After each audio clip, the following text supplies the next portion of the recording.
Come on, YouTube. I think it is. Let's give it a second. Am I here now, guys? I think it's going. I think we're good. Sorry about that. Sorry for the delay, but it's good to hang out with you. I'm glad we get to do this finally, despite my technical issues and technical difficulties. So I got it working. We're going to dive in here and do this, but good. Glad it's working. Thank you, guys. We're going to dive in and do this. Yeah, it is what it is. Yeah. So I'll spend a lot of time belaboring the point. Good. Glad it's working for you guys. Cool. Well, let's get started here. It's going to be a fun one. Hello creators, how are you guys? It's great to hang out with you again for another Video Creators podcast episode like we do every week here at Video Creators. We are broadcasting this live at youtube.com/Video Creators. We do this every Monday at 2 p.m. Eastern Time, so if you'd like to join us, we'd love to have you and join an awesome community of other creators who are trying to grow their audiences, trying to grow their businesses, more subscribers, more views, and want to learn how do we do that so that we can more effectively reach people and change their lives with the efforts that we're doing. And that's what we're all about here, and I'm looking forward to diving into that with you guys here today. Now, this is going to be a little bit of a different episode because I feel like I say that like every other week, but I'm going to try something that I haven't done yet here before. And that is I recently changed up some of the perks and rewards that the people who are channel members get access to as a member of our channel. And one of them that I added is now a perk for them to, so a private link. They get access to it. They can record a voice message and send it to me. And occasionally, I don't know how often, like once a week, or I'm sorry, not once a week, like once a month maybe, I'm going to take a bunch of those and answer them here in a live call for you guys. And so that's what I'm going to do today. We have 5 really great questions that other YouTube creators are asking, ranging everything from like live streaming and algorithm stuff to analytics and channels not performing anymore to, how do I move this to a brand account, give someone else access to my analytics, a lot of things like that. And so what we're going to do is I'm going to try playing each of these questions. And I say try because it's my first time trying to do this on a live stream. But, hopefully it works. That's how live goes sometimes. And answer each of these for you. Now, if you're interested in being a part of the next one of these episodes that we do, you become a channel member. There's a link to join, which you will find in the show notes of this episode if you're listening to the podcast recording this later, or if you're in your live stream here on YouTube, there's a big join button right there, and you'll get access to not only the ability to submit questions like this, but also to watch a lot of in-depth trainings, like a lot of sessions and seminars that present at different places. I record those. I've also done a few just exclusive in-depth trainings for you guys that you get access to once you become a channel member. So this should take you, a good solid, 8 or 9 hours just to get through all that stuff. So, plus access to community things and things like that. So looking forward to diving into this stuff with you guys here. And if you have questions about any of this stuff as we go through it in the chat, please drop it in the chat. Laura, my producer, is out on vacation right now, so I will be doing my best to keep up with them, but trying to take note as many of them I can as I'll jump into them here at the end as we get through some of these questions. So let's jump into the first question here, and this one is from Ohm, who asks this. Hey, it's on from Cardiff YouTube channel. My question was that recently I had a video that went viral slightly, and it increased my subscribers from a few hundred to a few thousand. But recently there's been a downturn, which I expected, but I'm just wondering how I can get back up to gaining more views and then ultimately gaining more subscribers. I'm getting less than 100 to 200 views a month now, or a week. Yeah, that is a great question, and it goes along with a few other questions that we're going to dive in here too. So I'm probably going to unfold this response across a few different contexts and questions that people have submitted here. So what often happens when you see like, hey, my channel's growing, yay, I went from a few hundred subscribers to a few thousand subscribers, and now it's not anymore. What's going on? Well, normally the first thing I look at, and the thing that I found to be most common, the thing is contributing to the growth, is that there's typically like 1 or 2 videos that are responsible for the growth on your channel. And so you published these a long time ago, or maybe just recently, and those videos are performing better than your normal videos do. And so they are bringing in a lot of new traffic and new viewers and new subscribers, and people are discovering your channel because of those 1 or 2 videos. Well, your channel, and it's not, unfortunately, I guess, uncommon for a channel to really rise and fall based on like 2 or 3, maybe 4 or 5 videos that are just killing it for that channel, and just bringing in like 90% of all the traffic on that channel is going to like those few videos. And that's where the growth comes from. Sometimes as creators, we just look at the big overall numbers and just say like, hey, it's working, but we don't really know what's working. And like, hey, my channel's growing, but we don't really know why it's growing. And so like the first thing I would look at in your analytics when that type of thing starts to happen is, well, which videos are responsible for the growth on my channel? And you're going to go into your analytics, and it used to be called traffic sources. It's still called that, but you got to dig around a few different places to get it in Studio Beta now. Look at the traffic sources in there and just look at like, where is the traffic coming from? What is the source of this growth? And normally you'll see it's from, like homepage, or it'll be from suggested videos or something like search or something like that. And then that's great. Okay, so now we know what the traffic source is, but if you click through to that one layer deeper, then you can see, well, which videos are being pushed to the homepage, which videos are being suggested, which videos are the ones that are pulling in all the traffic. And those are the ones you want to look at, because then once you know what those videos are, then you see like, oh, okay, so it's not actually the new stuff I was doing. It's like this older video that I published a long time ago. This is the one that's growing. Then the next question you want to ask is, well, why is this one growing? And then, because that'll help you answer the why is it declining question later. So why is this video growing? Again, if you just isolate maybe that one video now in your analytics and just dig into that one piece of content, that one video, what's happening around this piece of content? And in a typical situation, what you would see is like, hey, this video is really doing well in suggested videos right now. And so like there's a lot of traffic coming to this from suggested. So you're looking at the traffic source now instead of the channel overall, but the traffic source for just that one video. And you're like, okay, traffic is all coming from suggested. You click into suggested now for that video, which videos are suggesting it. And then you can see a list of like, here's all the videos that people are clicking on to get from like some other video they're watching on my video.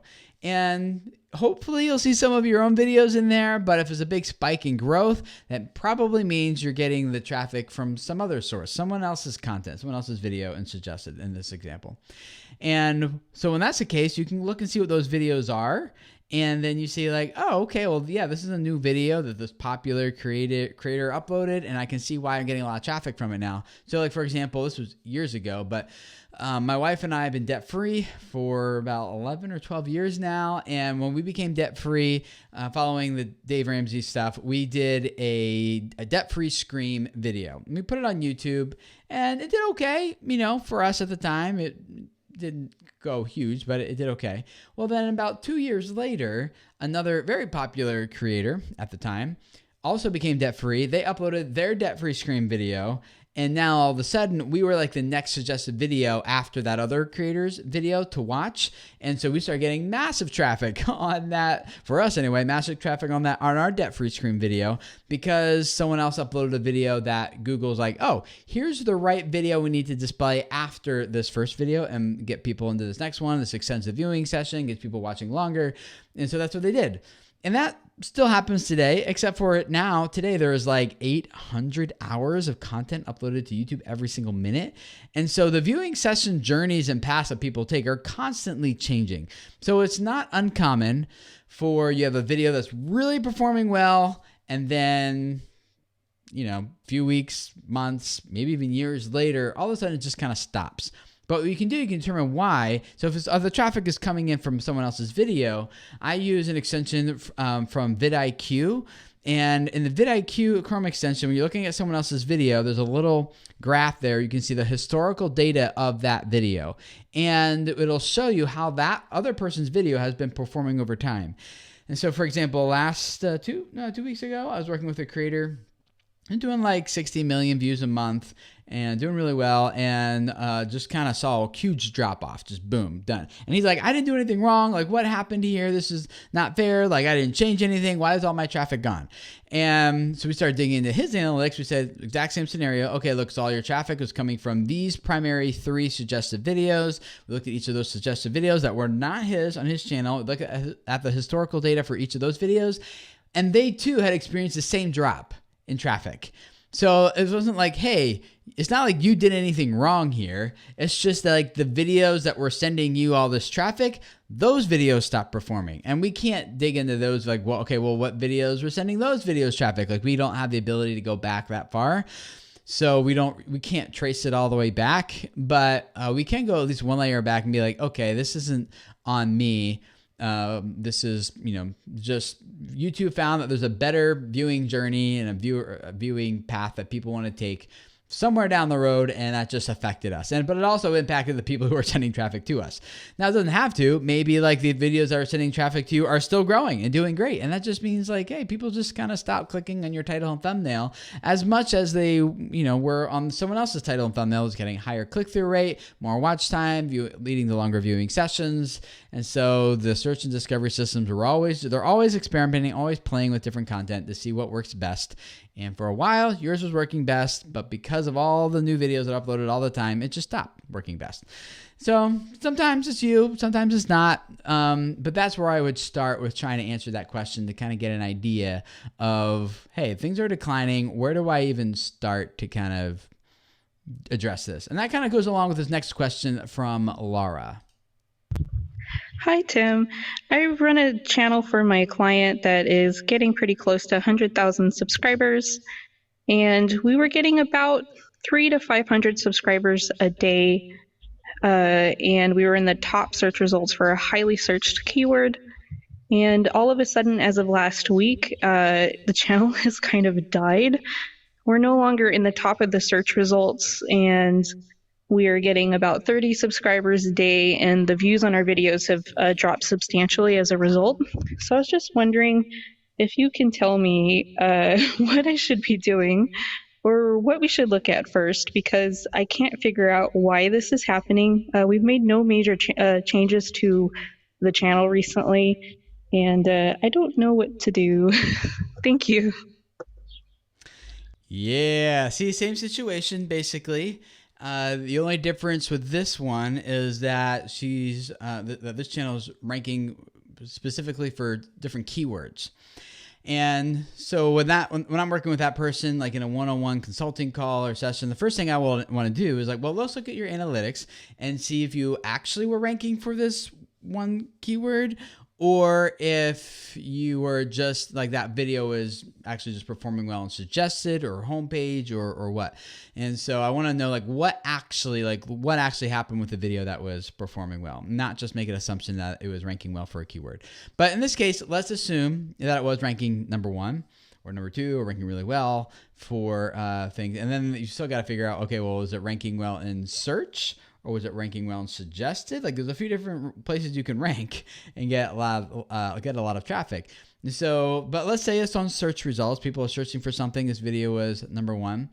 That one's a lot harder to address, because as much as we're kind of sometimes led to the contrary based on a lot of different keyword tools out there, no one sees the same search results on YouTube. Like, you search for a term, I search for the exact same term. We are going to see different results, a lot of different results. Sometimes not as many. It varies depending on the result. But Google takes a lot of different signals into account to figure out which videos they're going to display there, including our previous viewing history, our previous search history, and other things about like what kind of channels we engage and don't engage with, and what we've watched in the past, like a lot of different things. And so, and even like where you're located in the world makes a difference too. So it's like not as straightforward as being like, I rank for this keyword. because that search is going to be different for everyone. So, but I would follow the same process, Laura, and trying to figure out like what happened and like just figure out, isolate that video, look at the traffic sources, where was it coming from, why was this this video growing, and then the same thing from there, look and then separate to the different date range of when it started to decline, and then look at the same data for that separate date range since the decline started to happen, and that will give you an idea. Okay, so let's head into this next question here, who I saw in the chat. Nicole's here, so let's talk about Nicole's question. Hey, Tim. So my question is this. I have to change my channel to a brand account, and I'm very afraid to do this for a few reasons. One is that I have branded everything with my vanity URL for YouTube, and if I understand correctly, I will lose that when I change to a brand account. And on top of that, I'm just afraid I'm going to lose everything anyway. So I understand that I'll lose channel comments and my filters, and I'll have to set those up again. I guess I'll have to block people again. And I'm really intimidated by this thought of transferring everything over to a new channel. So I'm wondering if you happen to know of a different way that I can add someone to my account to view the channel analytics, because that's really all I need. I've hired an assistant to help me out with marketing and coming up with ideas for discoverability and all of that kind of stuff. And so I really just need him to be able to look at the analytics. Do you know of any other way, short of giving this person my login information, where he can get access to the back end of my channel? Love it. So let's talk about, in case if you're not familiar with what Nicole is saying. By the way, Nicole, congrats on hiring a marketing person. That's great. So the first thing is, in case you're not familiar with the question, there's two different types of accounts, YouTube accounts you can have. One is a brand account, and the other one's just kind of like a Google account. It's kind of like your personal Gmail account kind of thing. And so when you have your YouTube channel associated with your personal Google account, some of the features are limited in terms of what you can do with adding other team members and managers and communication managers and things like that. So we recommend that you all have brand accounts. There's no reason why, in my opinion, why you wouldn't need that or shouldn't use that or something. Like, it makes everything so much easier. But and so when you have a brand account, you can assign different people different permission levels on your channels. For example, in her case, she's like, I want to make someone a manager of my channel so that they can access my analytics and see what's going on without having to do the password sharing and things. Because Google, like, that's difficult to do. But when you share your password, they get access to your entire account, including your calendar, your email, and everything. Whereas you just share just those permissions with someone else's account, those analytic permissions or YouTube permissions, they only get access to that stuff. You're not password sharing or anything like that. You can have a communication manager with someone just to jump in and help reply with comments and things like that too. So if you have a Google account though, and you want to give your channel access to other people, you can either do the password sharing, which even when you do that and you don't care about the email and the calendar stuff, it's still difficult because Google detects that there's a login from a different IP address, and then they block it anyway, and then text your phone or send your phone like a code that they need, and it just kind of gets annoying and it's just difficult. So doing the manager access thing is definitely the best way to do it. So if you have your channel associated with a Google account, you want to change it to a brand account though, there's a couple hiccups that kind of come along the way with that. And most of them have to do with, like, you lose all the comments that you've made on your channel on video. So not comments other people have made, only comments that you have made. Because basically what you're doing is you're moving your channel to a different channel. So I don't know why that technically this, I mean, is Google. You would have thought they would have figured out. Maybe they have figured out. Maybe there's legal reasons. I'm not exactly sure actually why they don't just switch it. but Yeah, and so you lose the comments you've made on your channel. You lose the messages that you've sent and received from that channel. If you have a verification badge, you lose that. And if you have automated community settings, filters, and things like that, you'll lose all that. And then if you have a custom URL, you will also lose that. So basically anything, like any activity that your channel made other than like uploading a video and creating playlists and things like that, that stays intact, but everything else gets lost when you move to a brand account. So it is kind of annoying. That's why I recommend that if you're going to do it, like do it now, do it sooner than later. Because if your channel grows to the point where you need help, and I hope if you guys stick around here, I hope that is all of your situations that you need to bring on other people and you need to like I don't know how many managers I have on my channel. A lot of managers on my channel. And so like the sooner you do it, the better, because it's kind of like ripping off the Band-Aid and you get it to happen. So to answer Nicole's question, no, unfortunately, Nicole, there is not another way. The only other ways are to do the cumbersome password sharing thing and deal with all of Google's security things, which I'm personally glad are there. It just kind of makes password sharing a little more difficult, which is probably a good thing. Or to move your channel to a brand account and just make it add people that. Now, it is a little scary to do that, Nicole, but I do think that it's worth it. Get it over with and just rip the Band-Aid off and kind of be done with it. Now, most of the things you will lose, comments and all that, messages and stuff like that, which we talked about. But I have heard that people, after doing the switching over to a brand account, I've heard people reaching out to YouTube support and getting their old channel URL back, and it's reassigned to their new channel. It doesn't happen automatically, but I've heard of several cases of that being successful. So you might maybe want to try that and see if that works for you, and if you can get your URL back that way. Let's go to Ace's question. Hi, Tim. This is Ace with Ace Videos.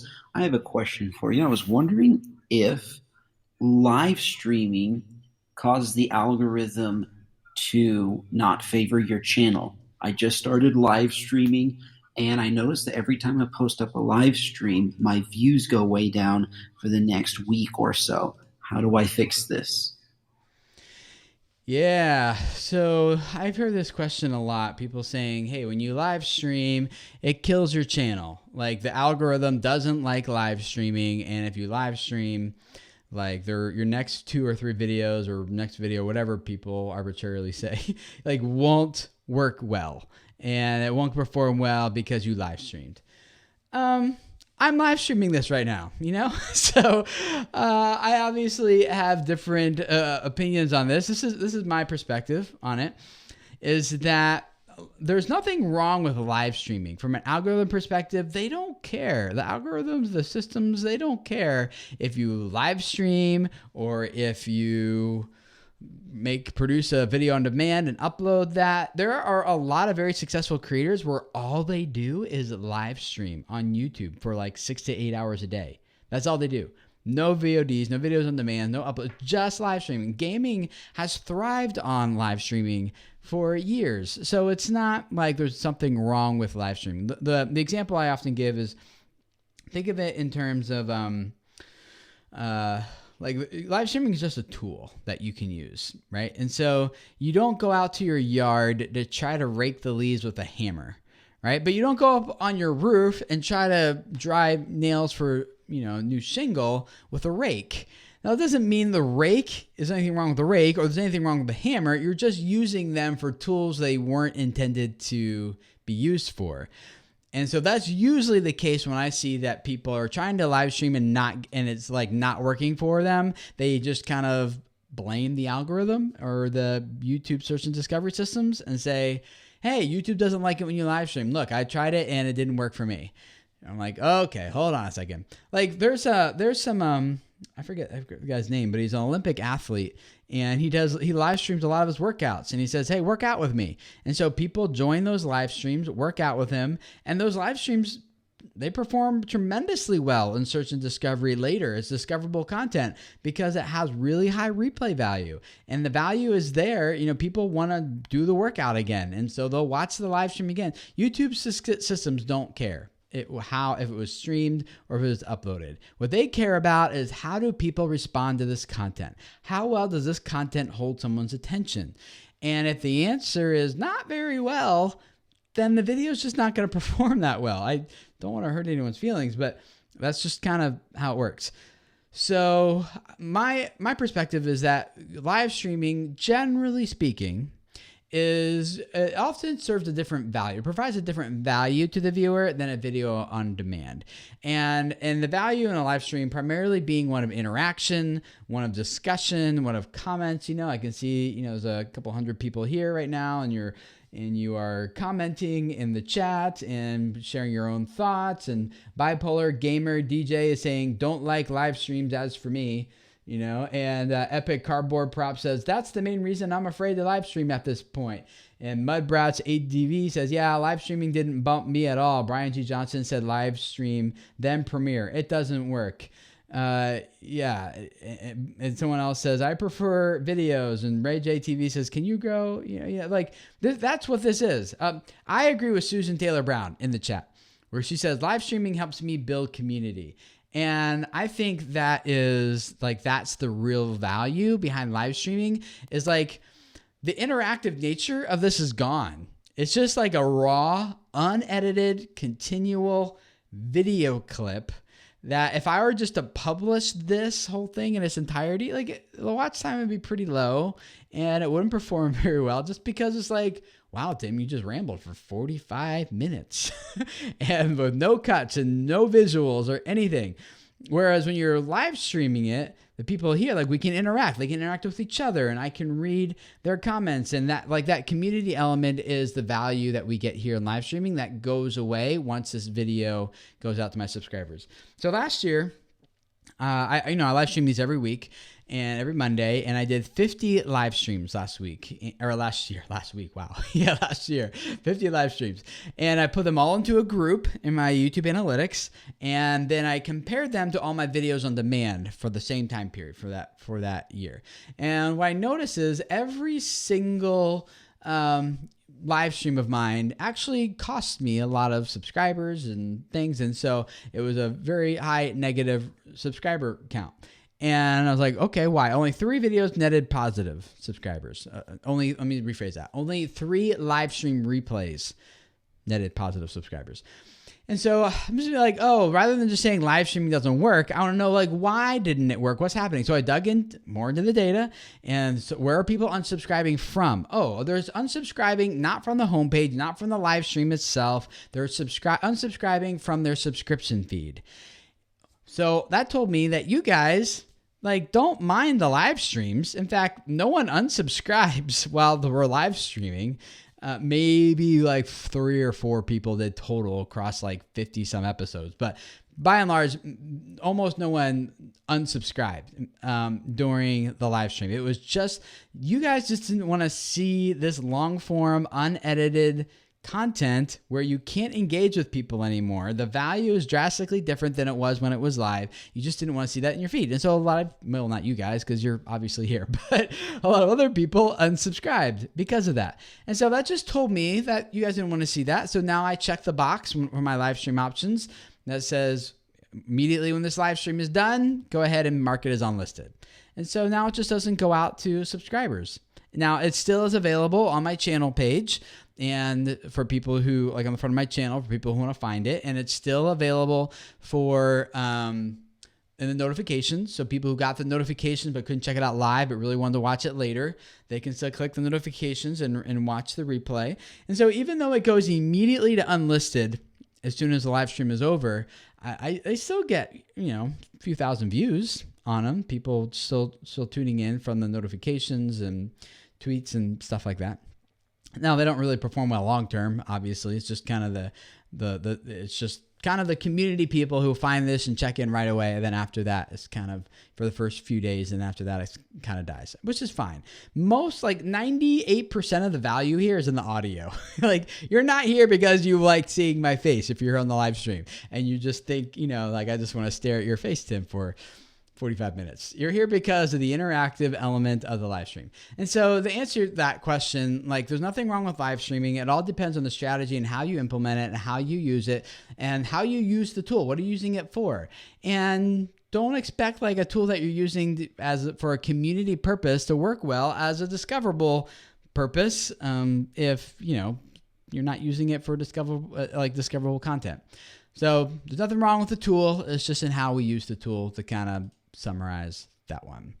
Let's go to Grace's question.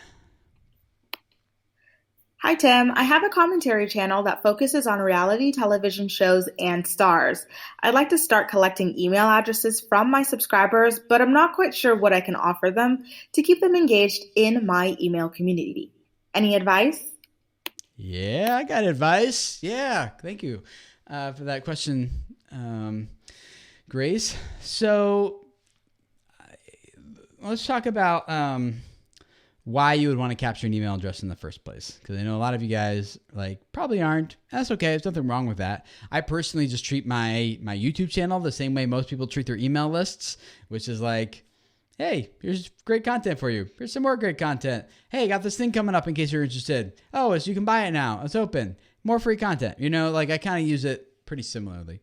But there's a couple of things to keep in mind. And if you're asking me for a particular like idea for what you have, you know, I don't know that I'm not familiar enough with your channel and your audience and your value and everything like that to kind of tell you here's what you should offer. But the ad lib for it, basically, the way you fill it out is who is your target audience, and knowing their story very well, and what is the value that you propose to deliver to them that they're consuming. This is why they're watching, why they keep coming back.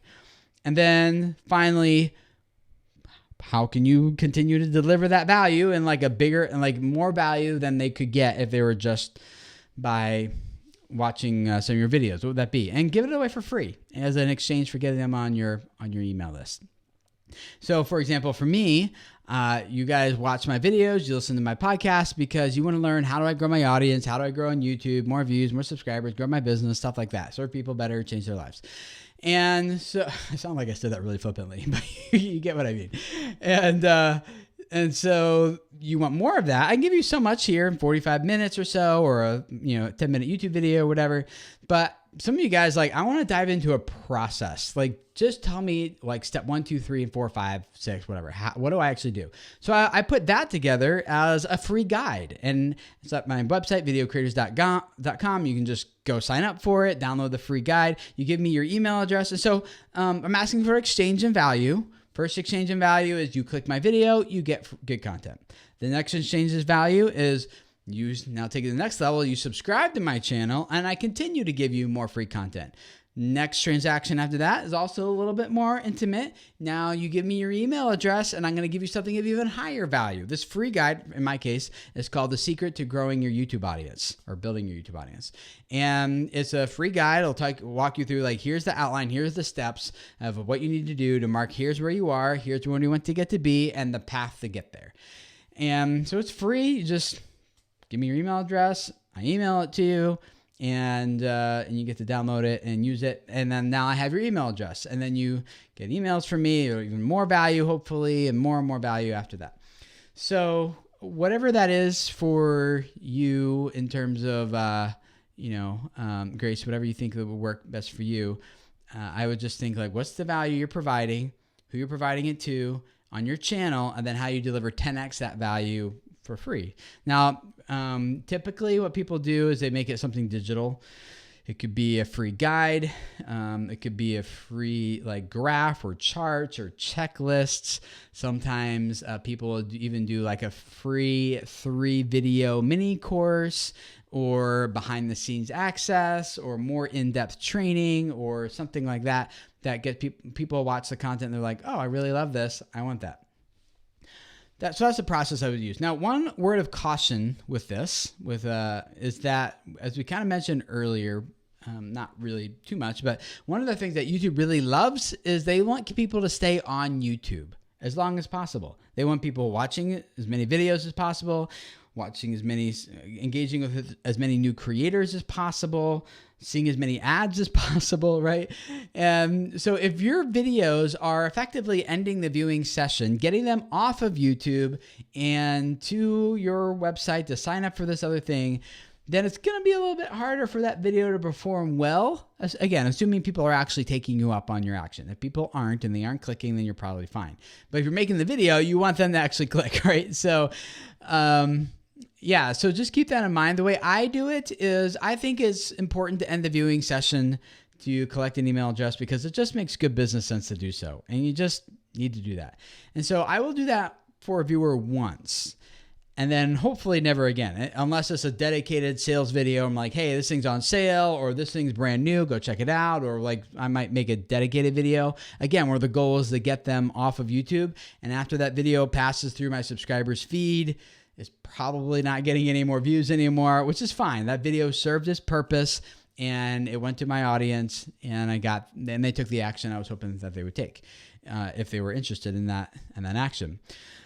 So what I do in terms of collecting email addresses, I do have a lead magnet, that guy, the secret to building your YouTube audience, but it never changes from video to video. It's not the main call to action I make. It's there visually if people want it, but I'm not like, hey guys, make sure you get this thing and download that thing or whatever. Get the heck off of YouTube. I'm just like, it's there visually. If they want it, they can click on it, they can download it, and yeah, and so it never changes. And the reason I never change it is because I don't want to give people more than one reason to have to leave YouTube and go get it. You know, someone can watch one of my videos and then they can go leave the YouTube, go download the guide, and then the next time they start watching one of my videos again, there's never a reason. They don't have to leave. They're like, oh, I already got that guide. I don't need to go get it again. And so next time they see it, they won't leave the video. So I do end the viewing session once, but it's not like an ongoing continual thing. Now, the other thing you can do, kind of like I just mentioned with the sales video, is actually just make a dedicated video that's just dedicated to ending the viewing session and getting them to go sign up for your free thing. And that can work amazingly well. Like, in fact, I just did that last week where the goal was to promote my free guide because I recently just refreshed it, just updated it. Like 2 months ago or something. And I haven't really plugged it since then. So, so I'm looking at my email subscriber growth list right now. And let's see, 1, 2, 3, 4, 5, 6. 600%, 6x, however you want to call it, 6 times more email signups when that was the main goal of the video than I normally get when I'm just kind of passively put it there. So it is more effective to call it out, but it's not as effective when you call it out in every single video, right? We worked with one guy who was trying to sell his thing at the end of every video on his channel. He was doing like a video every weekday. And he said he was doing all right. He's like, hey, I'm doing like, $20,000 a month by this. Is working all right with me. We started working with him and I was like, let's do an experiment. Let's just promote it once a week. So instead of having that be the goal of every single video, 5 videos a week, let's make the goal to actually get people to watch more content, promote other content, do some community content, and let's just plug it in 1 video a week. And that was a little risky because they're like, this is going to cut our revenue down. But instead what happened is their channel started growing because they were now extending viewing sessions and they were getting people to other videos. And so they saw a lift in their channel's growth. But they went for doing about, he said like the next month, instead of doing $20,000 a month by doing like 5 promos a week, which was 5 times 4, 20 videos. Instead, they only promoted it 4 times, but videos that were strategically crafted just to promote that thing. And instead, he said we made $100,000 in sales instead of $20,000, right? And so they promoted it like 1/5 of the time, but made each video more strategically oriented for that pitch. And their channel were growing because now the other videos were doing what they're supposed to do, and everything got a lift. So that's what I'm talking about here, and that's the way I would recommend you do it. So you can end the viewing session in a way that works well for your channel, but doesn't kill your channel's growth overall. So I hope that makes sense to you guys. And there was one question here. To be honest with you, I was having a hard time talking and keeping up with questions, which is why Laura is here. But one question from Bargain Bites is, how can you tell if you have a brand account? And that was a good question. If you go to youtube.com/ I'm doing this off the top of my head, settings or account? Settings. Yeah. Oh, no, account. Okay, well, redirected. That was the old thing. So youtube.com/account. Under there, you can see if you can manage your account settings and go to your Google account page and things there and see,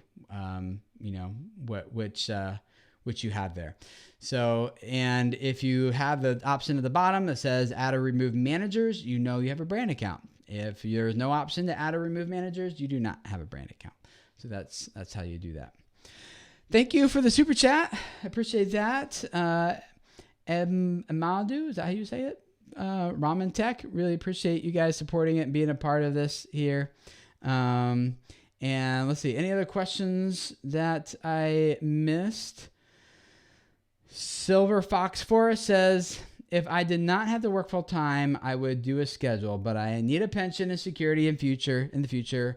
Also, getting first 1,000 subscribers is so hard. Yes, it is so hard. So, yeah, I understand that tension of working different jobs to kind of make this work for you, and a lot of people need to do different things. Susan Taylor Brown says, I love the idea of a single sales video. I will need to drive people to my Etsy store and newsletter, so that'll be a good idea. Good. Drastic G says, if you unlist the live streams, does the views and watch time still count, or do you lose it? You don't really lose it. I mean, depends what you mean by count. Like that video and that live stream still has watch time, but it doesn't count towards, like, if you're trying to get towards your 4,000 hours of watch time and things like that, in those views, it doesn't count. The only thing that counts on that are public videos on your channel. So if you're trying really hard to get to that 4K, and you want so you become a partner, you might need to, you could keep them listed for them. But a lot of people, like I said, do keep their live streams listed and do great. So, and some people have like 4-hour, 5-hour, 8-hour live streams that still get 20, 50,000, 100,000 views on them. So there's nothing wrong with the live streaming thing. And I'm not recommending that you should unlist your live streams unless you do what I did, which is you look at your data and that just seemed to be the logical conclusion of how you can serve your audience the best. That's all I'm saying. So don't just do that because that's what I'm doing. Just always test it yourself, like your own data, and do what makes sense for you. Let's see here. We've got History Tree House. I think I figured out the brand account thing. If you click on your account in the upper right corner, click switch accounts, then more accounts, it shows you what you have. That is another way of doing it. Yep. I think the direct, if you're talking about the same thing, I think you are. Let me go check, but I think you just go to youtube.com/channel switcher or channel_switcher. And that's where you can see all the channels you have and create a new brand account channel and things like that. Let's see here. Amarcia says, going on your own way is always the best option. The truth is consistency is king. Don't get yourself stuck in a loop you'll resent. Yeah, consistency is important. Tham's World, talking about trends versus followers and organic growth, which is the best. And I always go after organic growth. Trends are great. They just change really fast. You got to be on top of it. That's all. And if you got 7 kids like me and 10 people on your team you're trying to manage, a lot going on, that's just it's hard to be responsive for me. So let's see here. I'm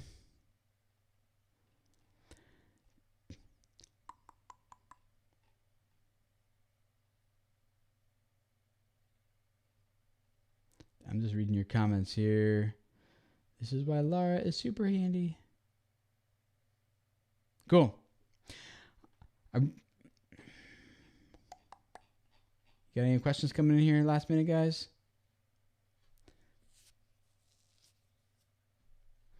Oh, you guys are talking sub for sub stuff. Yeah, that's kind of outside the scope of this. Brian and Aaron, and I saw some other people. I kind of skipped over it talking about that. But the sub for sub thing, leave it on the wall. Educational, yeah, go ahead. It doesn't hurt you if someone makes subs for subs on your channel. It just hurts them because they're the ones making the spam. So, yeah, I wouldn't worry about it.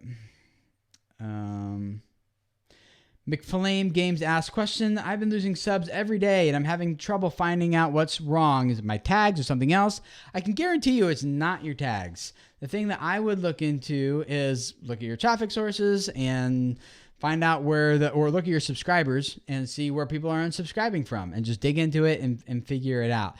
If you have a pretty big downturn of subscribers, then there's a few things happening. Either one, people subscribed expecting one value, but you're delivering an inconsistent or different value for that target audience, and they'll unsubscribe for that.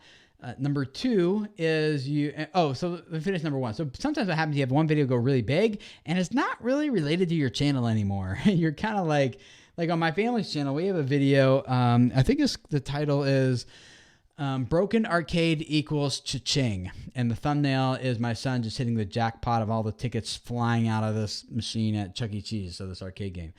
And great videos, got a couple million views and people love it, but it's like all the junior high and elementary school age boys, right, who are watching it, not our target audience of like moms. So the video does well, but it's not really helpful for our channel other than, watch time, I guess, and AdSense and things. But so that happens commonly. So you get a lot of people signing up because one video went big, a lot of people subscribing for that, and then they're not getting that. And so that's what I would check first. McFlame is evaluate how well you're delivering that value and look in your analytics to see where are they unsubscribing from. And maybe it's just like one video that's contributing to it, or maybe there's a series of like, oh, wow, it's all of my Let's Plays are unsubscribed, but my tutorials are doing great. Like maybe that's it. I don't know, but you won't know until you dive in. So I hope that's helpful for you guys. I'm really looking forward to hearing your feedback on this type of content and what you think about the Q&A type of format we did here today.